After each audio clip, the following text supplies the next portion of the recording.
पाठ 10 में आज हम लोगों को पढ़ना है अंग्रेज भारत छोड़ने को विवश। इसके पहले 9 पाठ में हम लोग पढ़े थे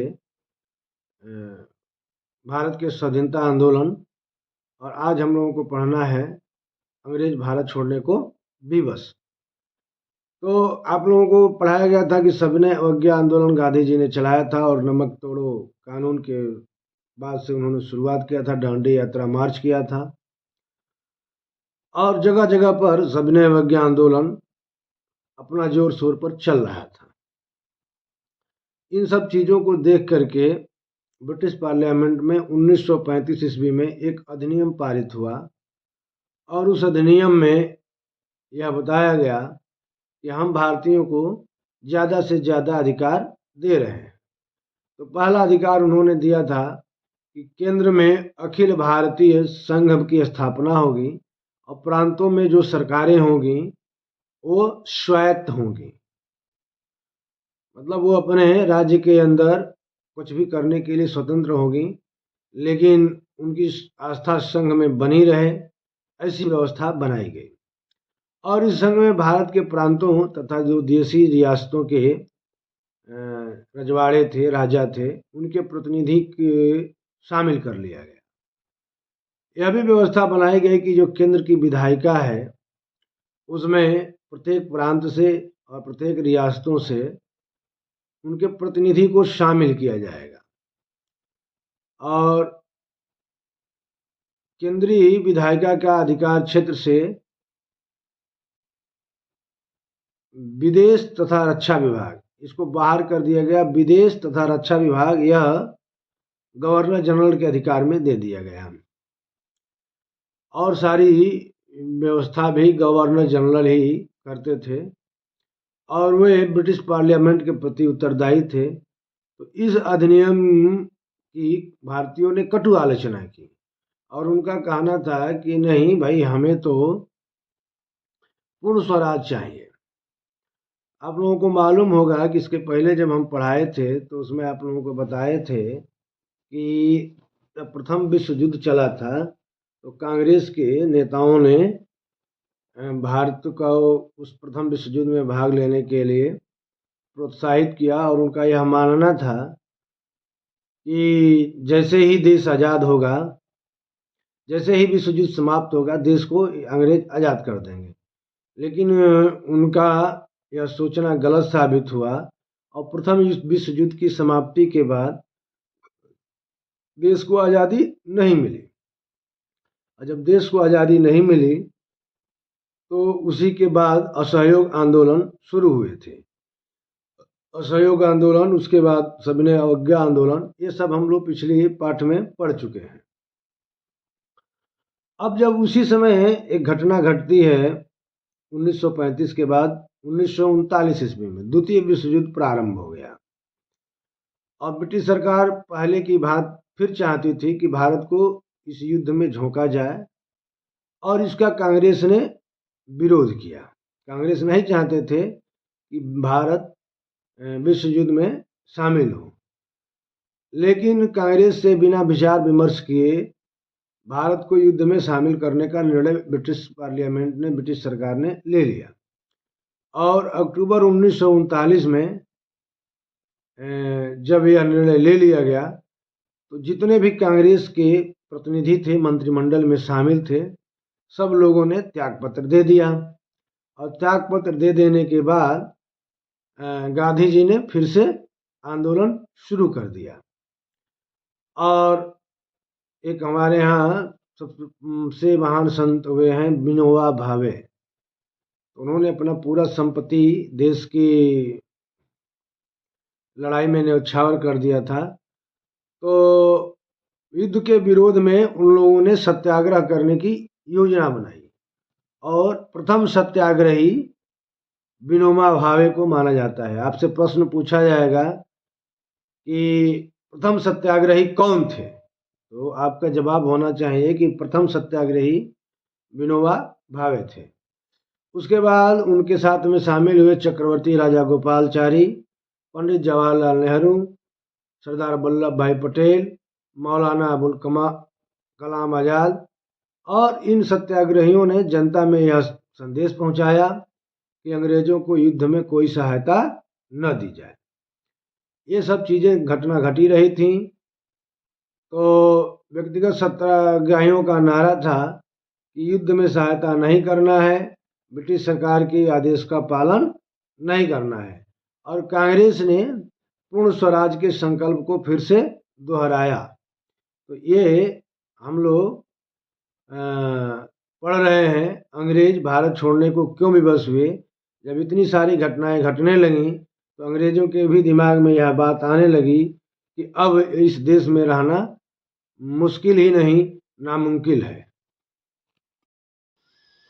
बम्बई में फिर से अधिवेशन हुआ और कांग्रेस का यह विशेष अधिवेशन था। और उस अधिवेशन में कांग्रेस के प्रतिनिधिमंडल ने एक प्रस्ताव पारित किया कि अंग्रेजों भारत छोड़ो। 1942 में यह प्रस्ताव पारित हुआ, अंग्रेजों भारत छोड़ो। और गांधी जी ने उसी अधिवेशन में नारा दिया, करो या मरो। आपको प्रश्न हमेशा पूछा जाएगा, करो या मरो का नारा किसने दिया? तो करो या मरो का नारा महात्मा गांधी जी ने दिया। अंग्रेजों भारत छोड़ो आंदोलन कब शुरू हुआ? अंग्रेजों भारत छोड़ो आंदोलन 1942 में शुरू हुआ। अंग्रेजों भारत छोड़ो आंदोलन किस अधिवेशन में हुआ? तो 8 अगस्त 1942 को मुंबई के अधिवेशन में कांग्रेस ने एक प्रस्ताव पारित किया और उसमें अंग्रेजों भारत छोड़ो का नारा दिया गया। जब यह प्रस्ताव पारित हो गया तो 9 अगस्त की रात को ही या 8 अगस्त की रात में ही गांधी जी और तमाम बड़े नेता गिरफ्तार कर लिए गए। लेकिन यह बात पूरे देश में आग की तरह फैल गई और बड़े बड़े शहरों में जुलूस निकाले जाने लगे और हड़ताल शुरू कर ली गई। सरकार ने प्रेस पर नियंत्रण स्थापित कर लिया और बहुत ही अखबारों को अपने जब्त में ले लिया। लेकिन सरकार की इस गिरफ्तारी से कुछ जो स्थानीय नेता थे वे बच गए और वे भूमिगत हो गए। और ग्रामीण क्षेत्रों में जैसे जैसे यह समाचार लोगों को प्राप्त हुआ कि महात्मा गांधी जी को गिरफ्तार कर लिया गया है, तो गांव-गांव से लोग भारत छोड़ो आंदोलन में जुड़ते चले गए। महिलाएं भी इस आंदोलन में पुरुषों के साथ कंधा से कंधा मिला करके चलने लगी। कुछ स्थानों पर लोगों की भीड़ ने पुलिस थानों, डाकघरों, कचहरियों, रेलवे स्टेशन आदि स्थानों पर हमला बोल दिया और सार्वजनिक भवनों पर तिरंगा झंडा को फहरा दिया। हजारों सत्याग्रहियों ने अपनी गिरफ्तारी दे दी और छात्र विद्यालयों की पढ़ाइयों को छोड़ करके इस आज़ादी के आंदोलन में शामिल हो गए। उसी समय एक घटना घटी थी मधुबन, उत्तर प्रदेश के मधुबन जो वर्तमान में मऊ जिले का हिस्सा है, वहाँ पर एक उग्र भीड़ ने थाने पर हमला बोल दिया और वहाँ पर 36 लोग शहीद हुए।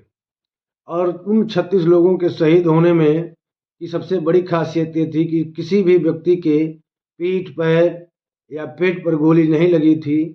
36 के 36 लोगों को उनके सीने पर गोली लगी थी। और इस घटना का चर्चा ब्रिटिश पार्लियामेंट में हुआ कि उत्तर प्रदेश में, भारतवर्ष के उत्तर प्रदेश में मधुबन एक ऐसा स्थान है जहाँ पर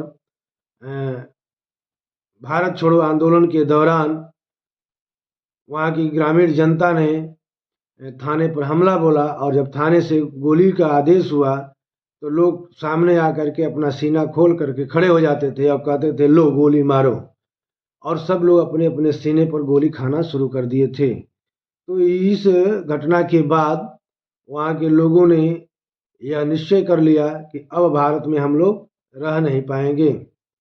पूर्वी उत्तर प्रदेश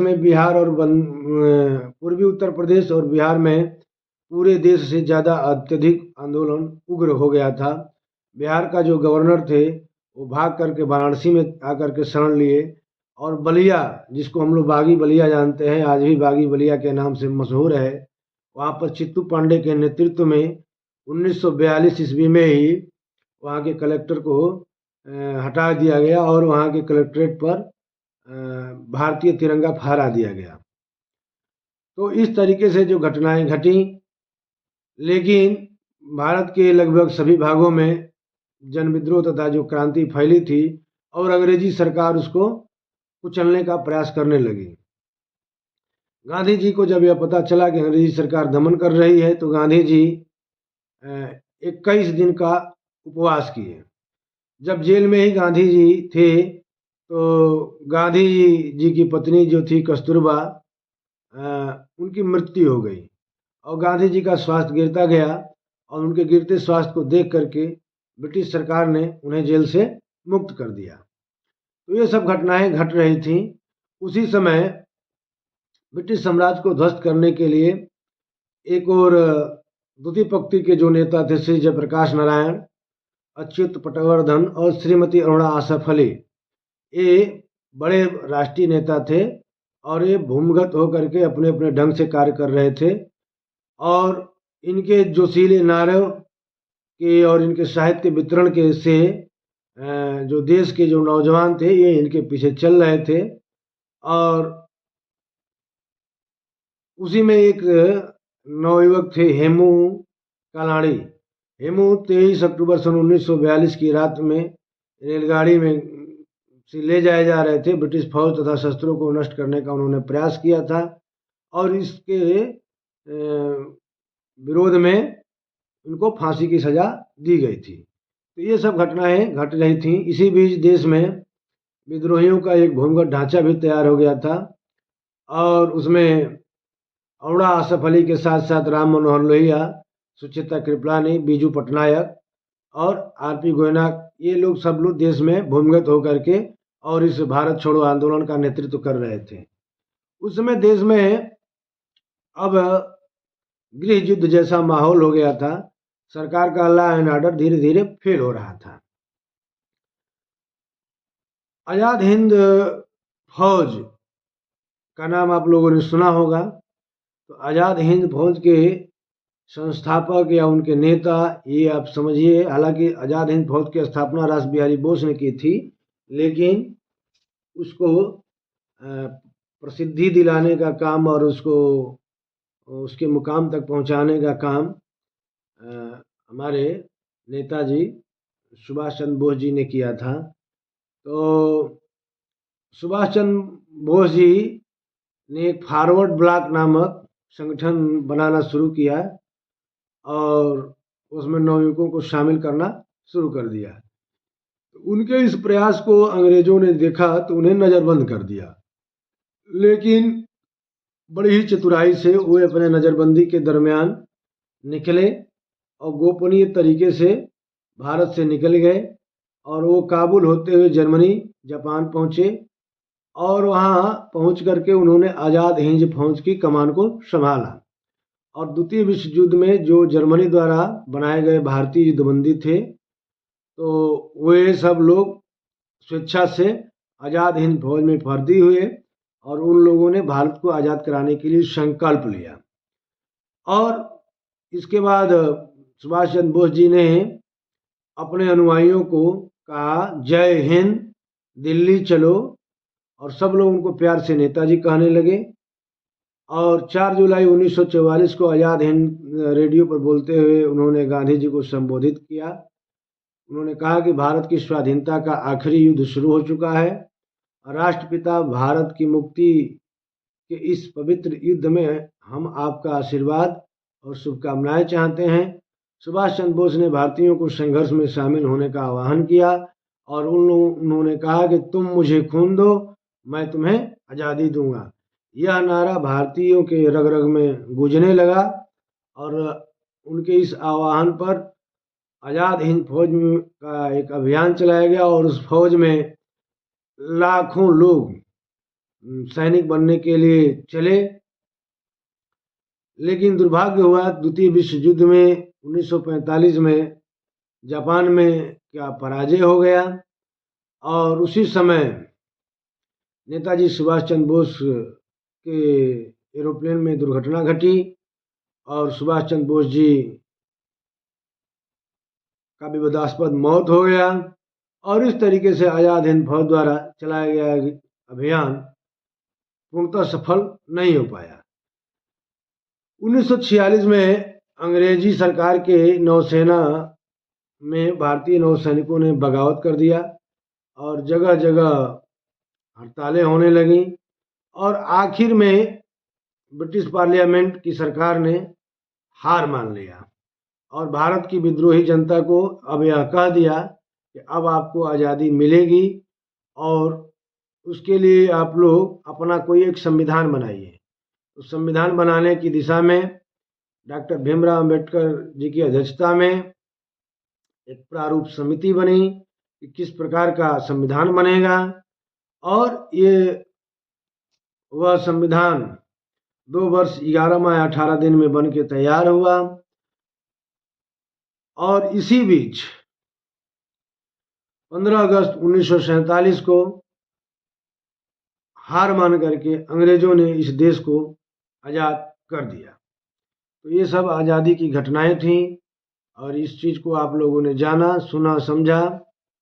और अगर यह आपको अच्छा लगे तो महात्मा बुद्ध डिजिटल लाइब्रेरी को एक बार ज़रूर सब्सक्राइब करें, शेयर करें। धन्यवाद।